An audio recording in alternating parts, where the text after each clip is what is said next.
के लिए, उसकी आवाज को दबाने के लिए उसकी हत्या पुलिस द्वारा की गई है।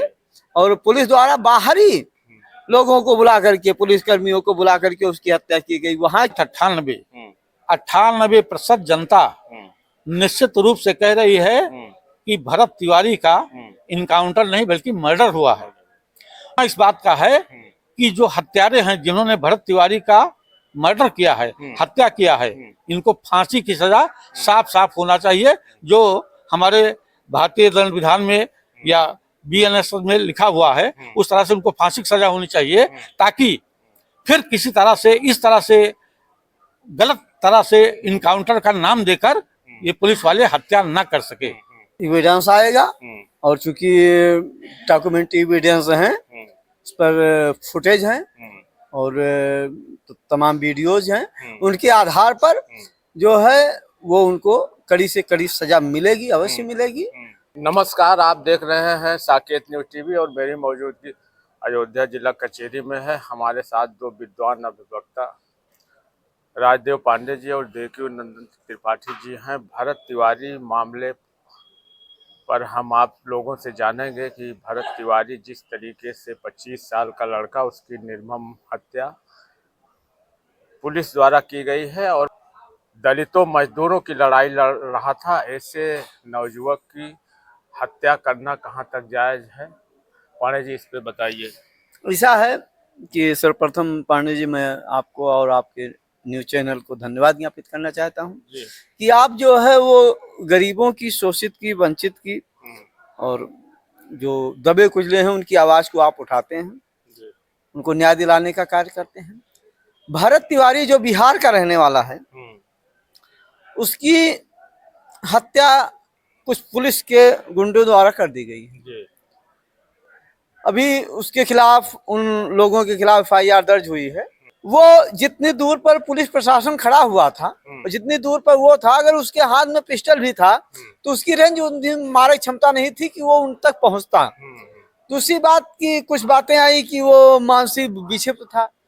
तो जैसा कि कानून में व्यवस्था है कि यदि कोई व्यक्ति मानसिक विक्षिप्त है तो उसका ट्रायल रोक दिया जाएगा और उसे पहले सही होने दिया जाएगा, तभी उसके खिलाफ कुछ किया जा सकता। तो आपने एक विक्षिप्त व्यक्ति को, एक पागल को मार दिया, तुम्हें आपने अपराध कर दिया। तो भरत तिवारी जो है वो, चूंकि उसके खिलाफ कोई मुकदमा नहीं था, वो आपराधिक पृष्ठभूमि से नहीं था, इस कारण जो आपराधिक प्रवृत्ति के लोग हैं, जो इस समय बिहार में सत्ता में बैठे हुए हैं, वो भरत तिवारी को हजम नहीं कर पाए और उसकी हत्या करवा दिए।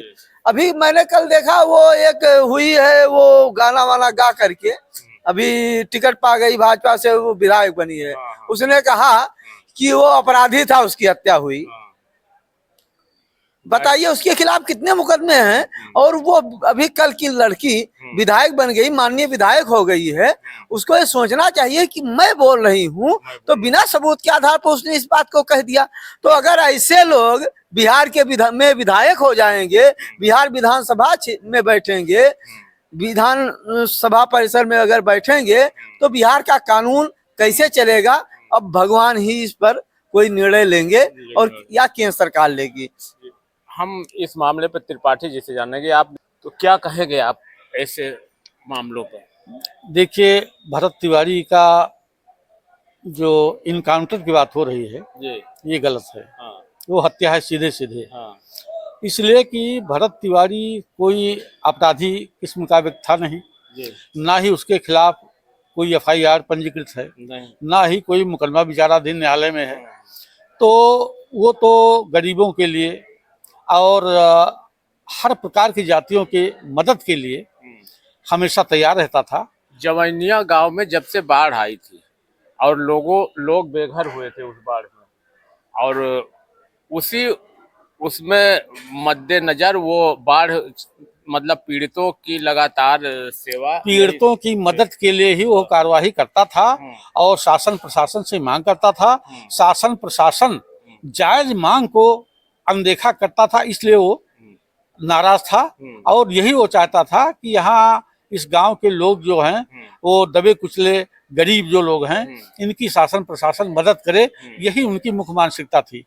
रही बात साफ साफ उनकी हत्या हुई है, ये इनकाउंटर नहीं है।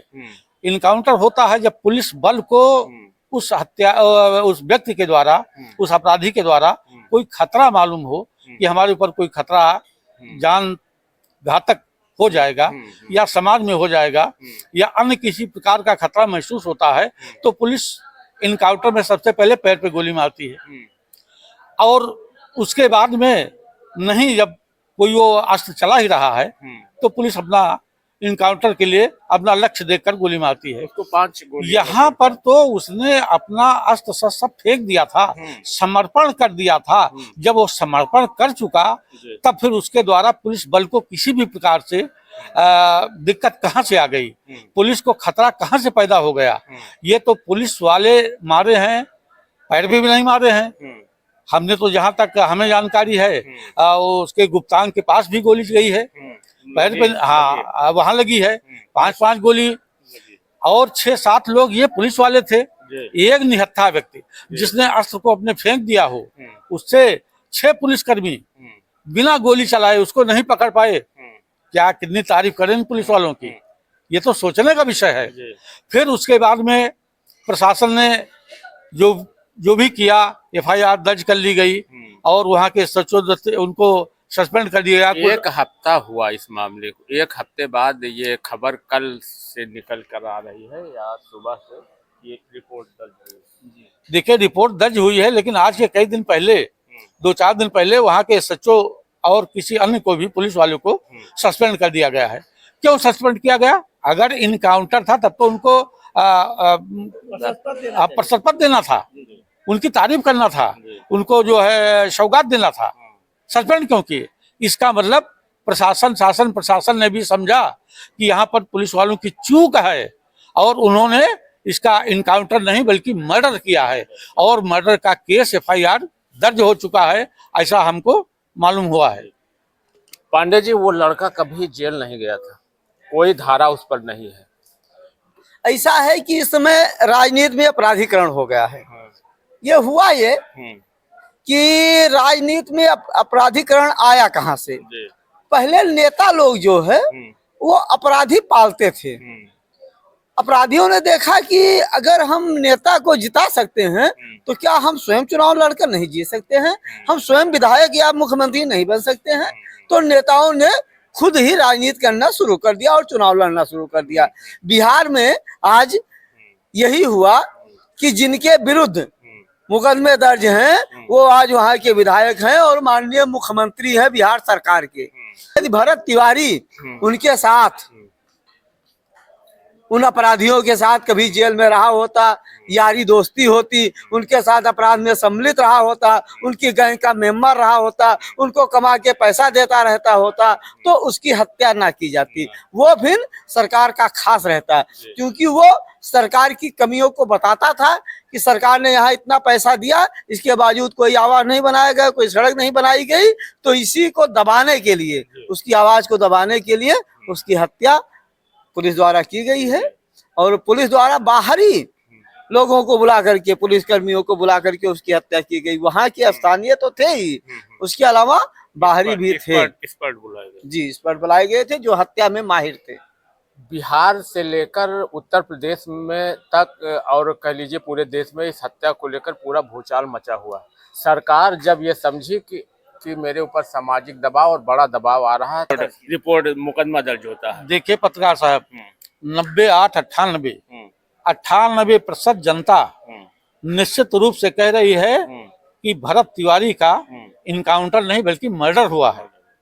2% जो जनता कुछ बोल रही है या नेता लोग या पुलिस वाले या जो भी बोल रहे हैं, वो केवल शासन और प्रशासन के पिठलग्गू हैं। एक बात बताइए, ये रिपोर्ट जो दर्ज हुई है जी, अब इसमें रिपोर्ट के आधार पर क्या कार्रवाई होगी क्या नहीं होगी वो तो शासन जाने जी, लेकिन क्या उस भरत के माँ बाप के जो ऊपर दुख आया है उस दुख को कम करने के लिए ये रिपोर्ट काफी है? नहीं, बिल्कुल काफी नहीं है, क्योंकि भरत तिवारी को वापस लाया ही नहीं जा सकता। और कितना भी उनके ऊपर FIR कर दी जाए, उनको जेल में बंद कर दिया जाए और उनको चाहे जितनी सजा कर दी जाए, लेकिन भरत तिवारी वापस तो आ नहीं सकते। लेकिन सांत्वना इस बात का है कि जो हत्यारे हैं जिन्होंने भरत तिवारी का मर्डर किया है, हत्या किया है, इनको फांसी की सजा साफ साफ होना चाहिए, जो हमारे भारतीय दंड विधान में या बीएनएस में लिखा हुआ है उस तरह से उनको फांसी की सजा होनी चाहिए, ताकि फिर किसी तरह से इस तरह से गलत तरह से इनकाउंटर का नाम देकर ये पुलिस वाले हत्या न कर सके। प्रशासन के इन रखवालों पर कड़ी सजा कैसे मुकम्मल होगी पांडे जी? बिल्कुल होगी, एविडेंस आएगा, और चूंकि डॉक्यूमेंट एविडेंस हैं, उस पर फुटेज हैं और तमाम वीडियोज हैं, उनके आधार पर जो है वो उनको कड़ी से कड़ी सजा मिलेगी, अवश्य मिलेगी। और हमको कानून पर विश्वास है। कितने दिन में अब फास्ट ट्रैक में मुकदमा चलाएं तो भी जल्दी हो जाएगा, लेकिन अब चूंकि वो प्रशासन की बात है और पुलिस की बात है, अब चूंकि पुलिस के खिलाफ मुकदमा है, पुलिस ही जांच करेगी, अब क्या करेगी अब उसको राम जी जाने। तो देख रहे थे आप साकेत न्यूज टीवी, और भरत तिवारी पर आप विद्वान अधिवक्ताओं ने अपनी राय दी। मिलेंगे हम किसी नेक्स्ट वीडियो में नई अपडेट के साथ। वीडियो को शेयर करिएगा। जय हिंद।